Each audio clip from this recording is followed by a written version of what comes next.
从前称人重量的磅秤不常见，每逢立夏节，多数到米铺去借他们平素称米的磅秤来衡量自己的体重。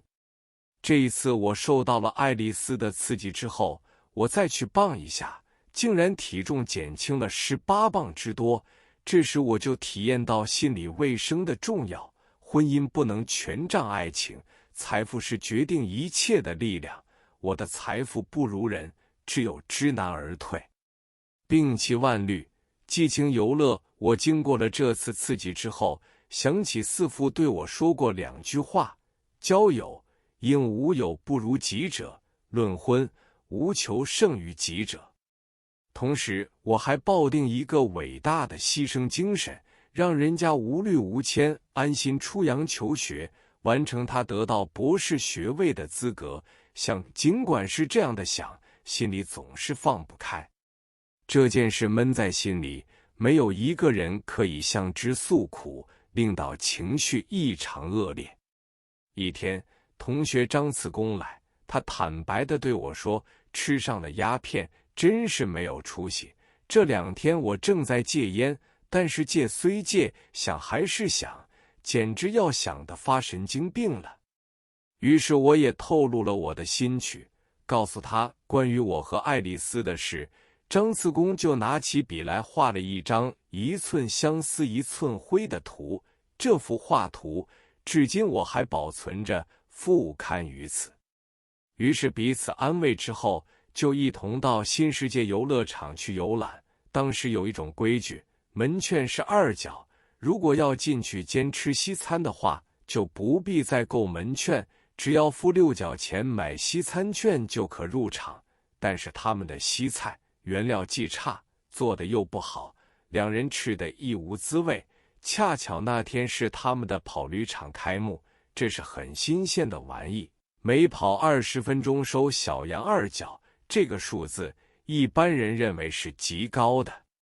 我们2人也不问什么价钱，越骑越高兴，一连骑了3个20分钟，就是2人共付小洋12角，所费虽多，倒令得我们豪兴勃发，从此连续多天夜夜去跑驴为乐。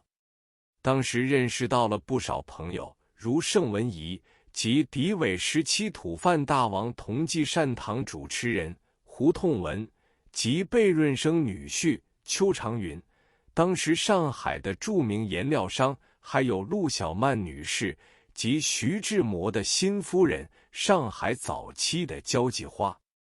足见当时花小洋2角骑20分钟驴子，普通人是不敢问津的。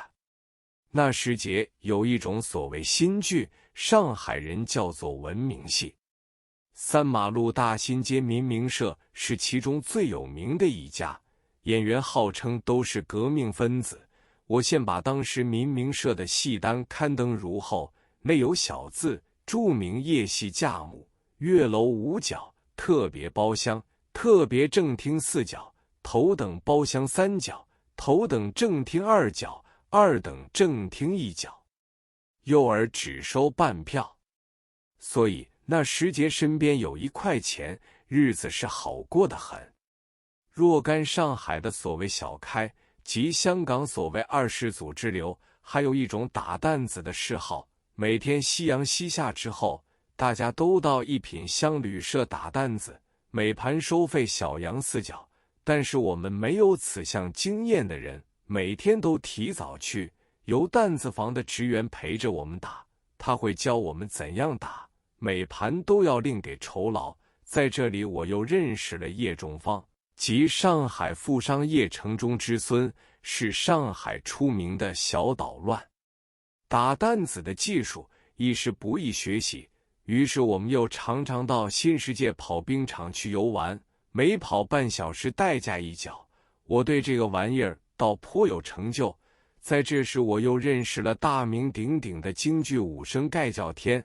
可是跑冰场中品流很杂，除了纨绔子弟之外，还有许多名妓，排戏必至。其中有一个高第，是群芳会中有名唱黑头的，他对跑冰也有一手。某次，盖叫天为了与人争锋，在跑冰场中和人打架，吓得我们从此不敢再去。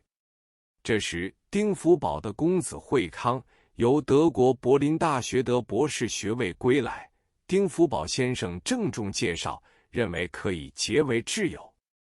我设宴大东酒楼，为惠康洗尘，当时筵席费为18元，道者均认为我计件豪奢了。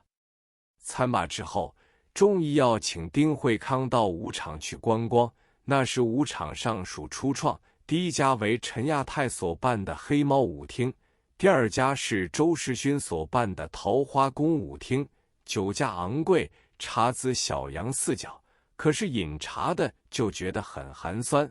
当时的舞票是每1元可跳3次，这是第一流的舞厅价格。此后舞场越来越多，北京路一家胜利舞厅，老板是陈继美，每元可跳到13次。这家舞厅后来还产生了一位电影红星。有一天，丁福宝先生和我谈理才知道，说是他在清代末年以800元银币，在静安4路、今南京西路、派克路、今黄河路口购进杏林医院的原址，现时市面已旺盛起来，有银行家以13万6千元的代价购买了去，再扩充余地，改建24层楼的国际饭店。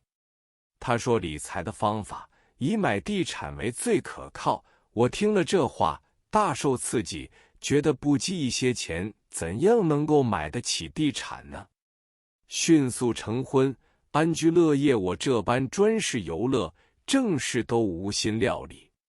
母亲就唠唠叨叨地说：“阿远，你要赶快的成亲，否则总不是事体。”于是我母亲放了风声出去，这风声传了开来，做媒的人就有6、7人，我看过都不中意，觉得比起爱丽丝来相差10万8千里。